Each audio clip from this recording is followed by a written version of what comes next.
प्रभु तेरी वाणी जीवन की रोटी, नैनों की ज्योति अंधेरा मिटाती।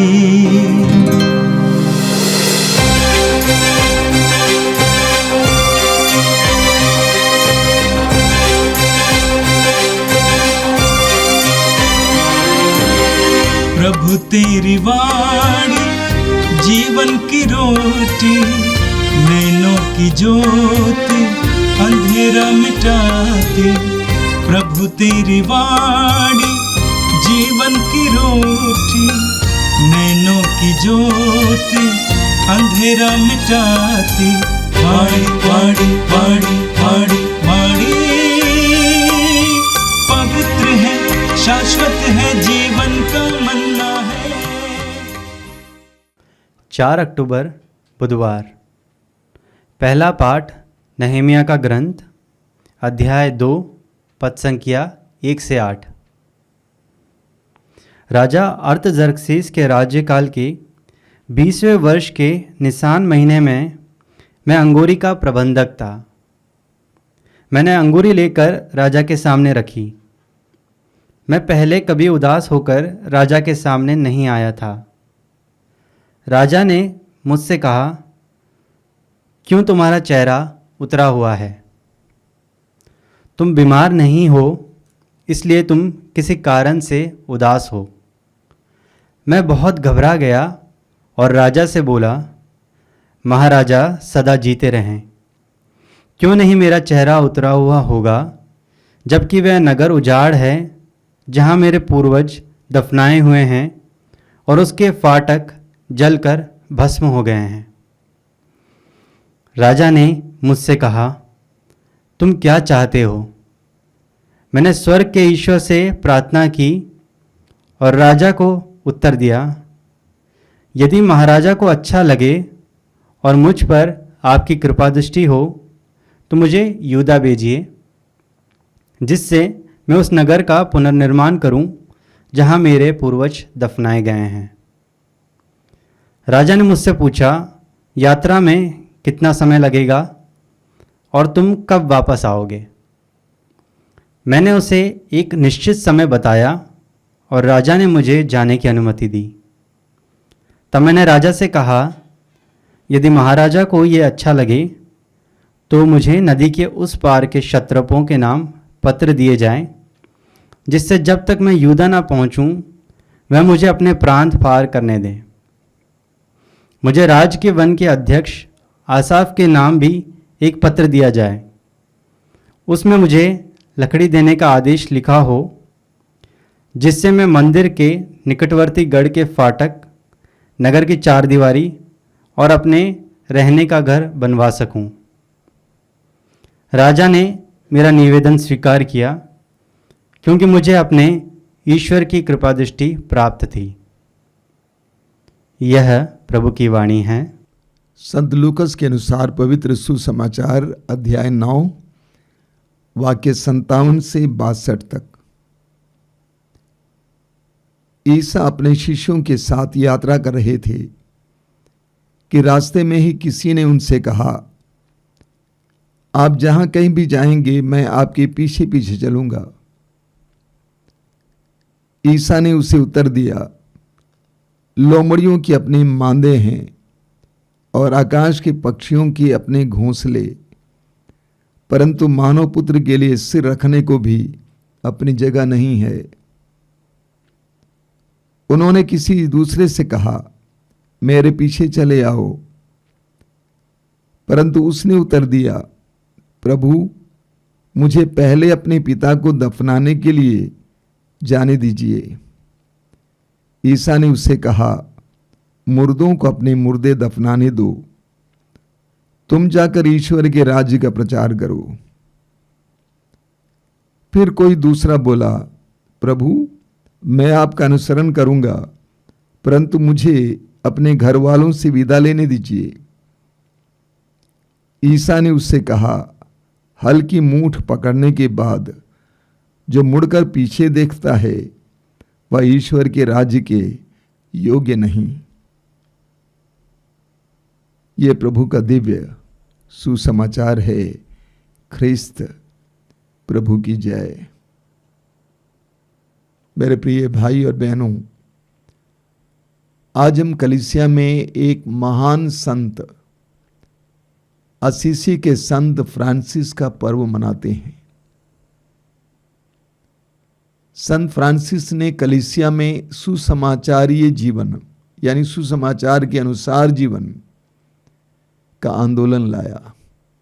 यूं कहूं, एक तूफान लाया। संत फ्रांसिस असीसी ने कलीसिया को बहुत गहराई से प्रभावित किया। आज भी वे और उनका जीवन और उनके सिद्धांत, उनकी जीवन शैली कलीसिया के लिए एक महान उदाहरण और आदर्श है। उनका जन्म 1181 में इटली के असीसी में हुआ था। वे उस समय के एक बहुत बड़े वस्त्र व्यापारी के बेटे थे। जवानी में दबंग थे, मस्ती में थे, अपनी शक्ति को प्रकट करते थे, अपने सामर्थ्य, अपने धन, अपने सौंदर्य पर घमंड करते थे। 1202 में जब वे परुजिया के साथ युद्ध में गए, पकड़े गए और 1 साल जेल में बंद रहे। वो 1 साल उनके लिए काफी परिवर्तन का समय था। लेकिन उसके बाद जब वे बाहर आए, फिर एक दूसरे युद्ध के लिए जा रहे थे, तो यीशु ने उसे रोक दिया। फ्रांसिस को यीशु का साक्षात्कार हुआ। यीशु का साक्षात्कार हुआ, यीशु से वो मिले। यीशु ने उससे कहा, तुम किसकी सेवा करना चाहते हो, मालिक की या नौकर की? उसने कहा, मैं तो मालिक की सेवा करना चाहता हूं। प्रभु ने कहा, तुम तो मालिक की नहीं बल्कि इंसान की सेवा कर रहे हो। यीशु के इस अनुभव के बाद उनका जीवन बदल जाता है, पूरी तरह से परिवर्तित हो जाता है।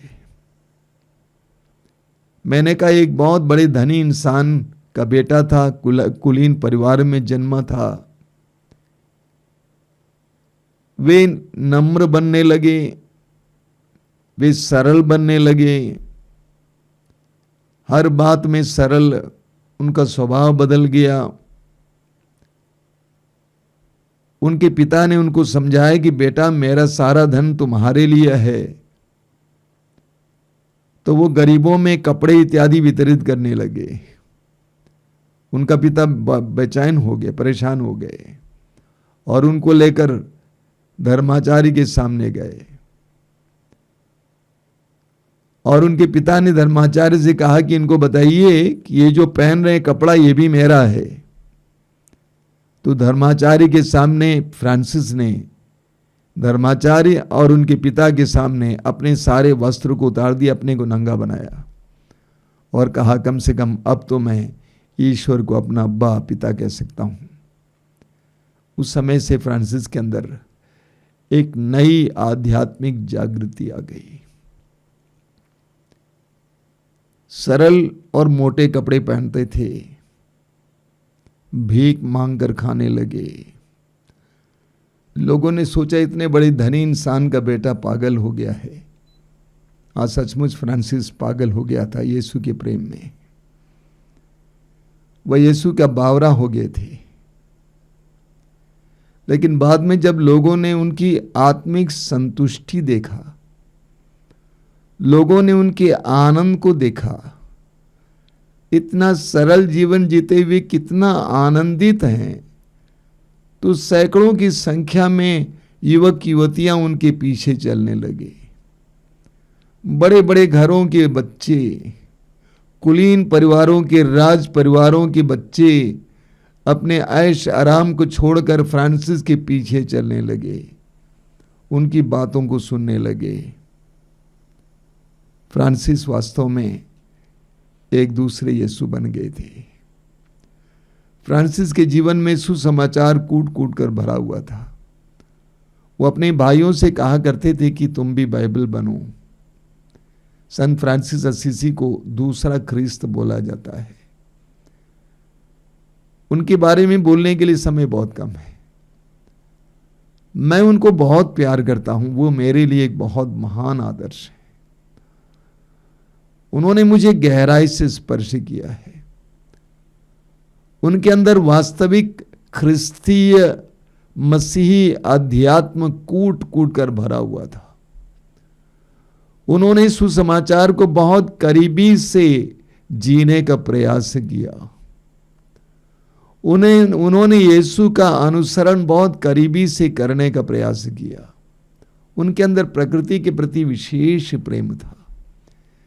प्रकृति की एक एक चीज के प्रति प्रेम था, एक एक चीज के प्रति उनका रिश्ता था, क्योंकि वे जानते थे कि ये प्रकृति ईश्वर की देन है, इसमें ईश्वर की महिमा छाई है। उनके अंदर गरीबों के प्रति, विशेष करके जो तिरस्कृत लोग हैं, विशेष करके कोढ़ी आदि लोगों के प्रति विशेष प्रेम था। उनके अंदर उनके प्रति जो नफरत थी उन्होंने मिटा दिया। वे कोढ़ियों को गले से लगाते थे। सन फ्रांसिस के अंदर कलीसिया के प्रति अगाध प्रेम था। कलीसिया के बारे में सोचते थे, बहुत ज्यादा पीड़ा महसूस करते थे और कलीसिया के अगुओं से ये कहा करते थे। संत फ्रांसिस के अंदर ख्रिस्त के प्रति, यीशु के प्रति इतना प्यार था कि यीशु के 5 घाव उनके शरीर पर प्रकट हुआ करते थे। संत फ्रांसिस एक महान व्यक्ति थे। उनकी मृत्यु 1226 में हुई। उनकी मृत्यु 1226 में हुई। उनको जीते जी लोग संत मानते थे। उनको जीवित संत मानते थे कि 2 वर्ष के बाद उनको 28 में उनको संत की उपाधि दी गई। उनको संत घोषित किया गया। संत फ्रांसिस हम मसीहियों के लिए, विश्वासियों के लिए एक महान आदर्श हैं। कभी आपको मौका मिले संत फ्रांसिस के बारे में किताबें पढ़ने की, पढ़िएगा, आपके जीवन को बदल डालेगा। आज का पहला पाठ नहम्याह के ग्रंथ के अध्याय 2 से लिया गया था। ये उस समय की बात है जब यहूदी बाबुल में गुलाम की तरह जी रहे थे। उन यहूदियों में कई लोग राजा के दरबार में रहते थे। उनमें से एक है नहम्याह। आज के पाठ में आपने सुना, राजा अर्थजर्कसीस के राजकाल के 20वें वर्ष के निसान महीने में मैंने अंगूरी लेकर राजा के सामने रखी। नहम्याह कहते हैं कि मैंने अंगूरी लेकर राजा के सामने रखी। मैं पहले कभी उदास होकर राजा के सामने नहीं आया था। राजा ने मुझसे कहा, तुम्हारा चेहरा क्यों उतरा हुआ है? तुम बीमार नहीं हो, इसलिए तुम किसी कारण से उदास हो। मैं बहुत घबरा गया और राजा से बोला, महाराज सदा जीते रहें आप। मेरा चेहरा क्यों न उतरा हो, जबकि वह नगर उजाड़ है जहाँ मेरे पूर्वज दफनाए हुए हैं और उसके फाटक जलकर भस्म हो गए हैं। राजा ने मुझसे कहा, तुम क्या चाहते हो? मैंने स्वर्ग के ईश्वर से प्रार्थना की और राजा को उत्तर दिया, यदि महाराजा को अच्छा लगे और मुझ पर आपकी कृपा दृष्टि हो तो मुझे यहूदा भेजिए, जिससे मैं उस नगर का पुनर्निर्माण करूं जहाँ मेरे पूर्वज दफनाए हुए हैं। उसके बाद नहम्याह अपनी पूरी बात राजा के सामने रखते हैं और राजा ने उनकी सारी बातों को मान लिया। वचन में लिखा हुआ है, राजा ने मेरा निवेदन स्वीकार किया क्योंकि मुझे अपने ईश्वर की कृपा दृष्टि प्राप्त थी। सबसे पहली बात, नहम्याह यहूदी थे और राजा गैर यहूदी थे। नहम्याह परदेश में रह रहे थे, तब भी नहम्याह के दिल में अपने राजा के प्रति इतना प्रेम था और राजा के दिल में इस यहूदी के प्रति इतना प्रेम था कि पूछते हैं कि तुम उदास क्यों हो? मैं अक्सर लोगों से कहा करता हूं, प्रेम देने से मिलता है। अगर आप किसी को प्रेम करते हैं, किसी की सेवा करते हैं ईमानदारी से, तो आपके एक एक भाव को वो पहचान लेगा। कई नारियां दुखी हैं कि पति उनका ख्याल नहीं करते हैं। मैं बोलता हूं, बेटा प्यार दो और तुम्हें प्यार मिलेगा। नहम्याह अपने राजा को प्यार देते थे, प्यार से सेवा करते थे कि राजा ने उनके चेहरे के भाव को पहचान लिया और पूछा, क्यों उदास हो? और जो ही नहम्याह ने कारण बताया, मैं इसलिए उदास हूं क्योंकि मेरे राज्य में, मेरे देश में, मेरे राज्य की राजधानी और मेरे पुरखों का जो कब्रिस्तान है सब उजड़ा हुआ पड़ा हुआ है। मैं कैसे आनंदित रह सकता हूं? अपनी बातों को राजा के सामने रखते हैं। राजा ने, वचन में क्या लिखा हुआ है, राजा ने मेरा निवेदन स्वीकार किया क्योंकि मुझे अपने ईश्वर की कृपा दृष्टि प्राप्त थी। नहम्याह कहते हैं, राजा ने मेरा निवेदन क्यों स्वीकार किया? क्योंकि मुझे अपने ईश्वर की कृपा दृष्टि प्राप्त थी। जिसे ईश्वर की कृपा दृष्टि प्राप्त है, उसे लोगों से भी प्यार मिलेगा।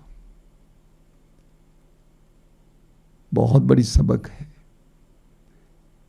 हर विश्वासी को ईश्वर की कृपा दृष्टि प्राप्त होनी चाहिए। हर मसीही को ईश्वर की कृपा दृष्टि प्राप्त होनी चाहिए। इस पर हम लोग बाद में मनन चिंतन करेंगे। और आज का सुसमाचार लूकस के सुसमाचार के अध्याय 9 से लिया गया था। आज के सुसमाचार में प्रभु यीशु हमें उनके शिष्य बनने की शर्तों के बारे में बताते हैं।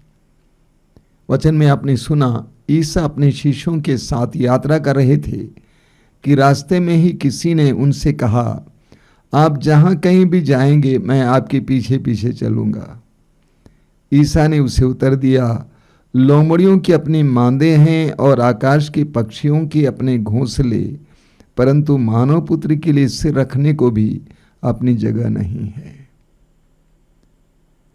प्रभु यीशु बहुत ही आकर्षक थे। एक तो युवक थे और वे चमत्कार और चिन्ह प्रकट करते थे। भीड़ की भीड़ उनके साथ लगती थी और उनकी वाणी में मधुरिमा थी और उनकी वाणी में सत्यता थी। लोग उसमें खो जाते थे। ऐसे में कई लोग यीशु के पीछे हो लेना चाहते थे। एक व्यक्ति ने आकर कहा कि आप जहां कहीं भी जाएंगे मैं आपके पीछे चलूंगा। तो प्रभु यीशु ने उनको एक सच्चाई के बारे में बताया।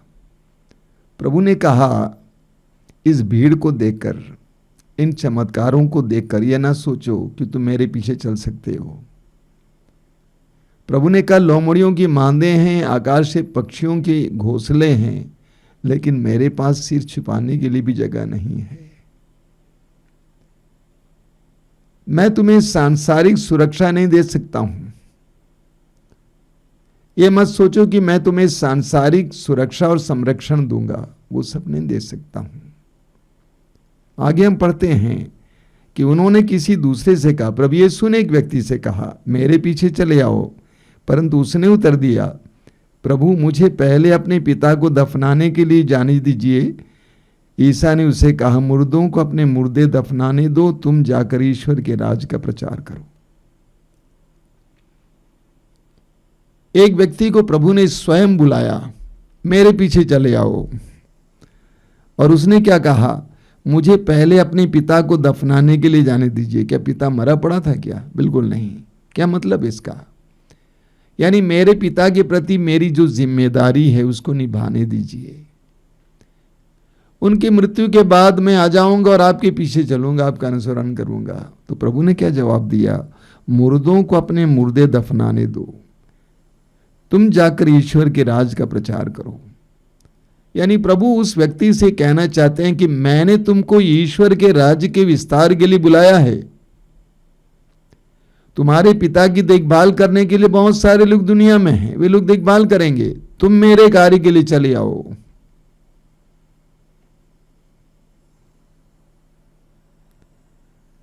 आगे हम पढ़ेंगे, फिर कोई दूसरा बोला, प्रभु मैं आपका अनुसरण करूंगा, परंतु मुझे अपने घर वालों से विदा लेने दीजिए। ईसा ने उससे कहा, हल की मूठ पकड़ने के बाद जो मुड़कर पीछे देखता है वह ईश्वर के राज्य के योग्य नहीं। एक तीसरा व्यक्ति प्रभु के पास आता है, कहता है कि प्रभु मैं आपका अनुसरण करना चाहता हूं, मैं आपके पीछे पीछे चलना चाहता हूं, आपके साथ ये सारा काम करना चाहता हूं, ईश्वर के राज्य के लिए प्रयत्न करना चाहता हूं, परंतु मुझे पहले घर वालों से विदा लेने दीजिए। घर जाके लोगों से बोलता हूं टाटा बाय बाय, विदा लेता हूं, थोड़ा समय दीजिए, उनके प्रति मेरा जो प्रेम है उसको काटने के लिए समय दीजिए।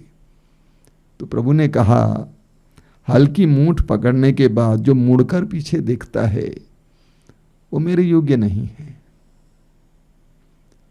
सुसमाचारों में हम पढ़ते हैं कि प्रभु यीशु ने अंद्रेस और सीमोन को बुलाया। वे मछली पकड़ने के लिए जाल बिछाए हुए थे। जब प्रभु ने कहा मेरे पीछे चले आओ, अंद्रेस और सीमोन ने अपनी जाल को समुद्र में डाला और वहीं छोड़ दिया और यीशु का पीछा किया। उसी तरह याकूब और योहन अपने पिता के साथ और नौकरों के साथ जाल मरम्मत कर रहे थे। प्रभु ने उन दोनों को बुलाया ईश्वर के राज्य के लिए काम करने के लिए। उन्होंने पिता को नौकरों के साथ छोड़कर प्रभु का अनुसरण किया। मत्ती के विषय में हम पढ़ते हैं कि मत्ती चुंगी घर में बैठा हुआ था और चुंगी ले रहा था। प्रभु यीशु ने उससे कहा कि मेरे पीछे चले आओ, और मत्ती वहां पे उठता है और सब कुछ छोड़ छाड़ कर यीशु के पीछे हो लेता है। जो यीशु के पीछे हो लेता है, जो ईश्वर के राज्य के लिए काम करने के लिए निर्णय ले चुका है, वो मुड़कर नहीं देखता है। आज मैं देखता हूं कि बहुत सारे लोग जो यीशु के द्वारा बुलाए गए हैं, उनकी एक बहुत बड़ी कमजोरी है कि वे मुड़कर देखते रहते हैं। वे अपने परिवारों में खोए हुए हैं, पारिवारिक मामलों में खोए हुए हैं। प्रभु कहते हैं कि तुम ईश्वर के राज्य के प्रसार के लिए चले आओ, मुर्दों को दफनाने दो। आज मैं सच्चाई कहना चाहता हूं, जब मैंने अपने घर को छोड़ दिया, सब कुछ प्रभु के हाथ में सौंप दिया, जिसका नतीजा आज मुझे देखने को मिलता है। परिवार के हर एक सदस्य को प्रभु की आशीष मिलती है।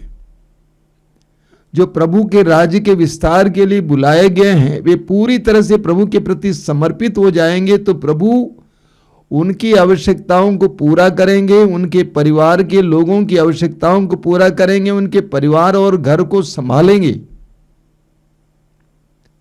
आज का सुसमाचार हम सबके लिए चुनौतीपूर्ण सुसमाचार है। प्रभु हमें ललकारते हैं, यदि तुम मेरा अनुसरण करते हो तो पूरी तरह से अनुसरण करो। दो नाव में पैर मत रखो, मेरे पीछे चले आओ, मेरे काम में लग जाओ, मैं तुम्हारे लिए प्रबंध करूंगा।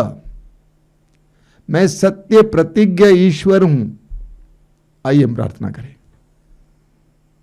प्रभु धन्यवाद देते हैं आज के सुंदर दिन के लिए। संत फ्रांसिस के महान आदर्श के लिए धन्यवाद देते हैं,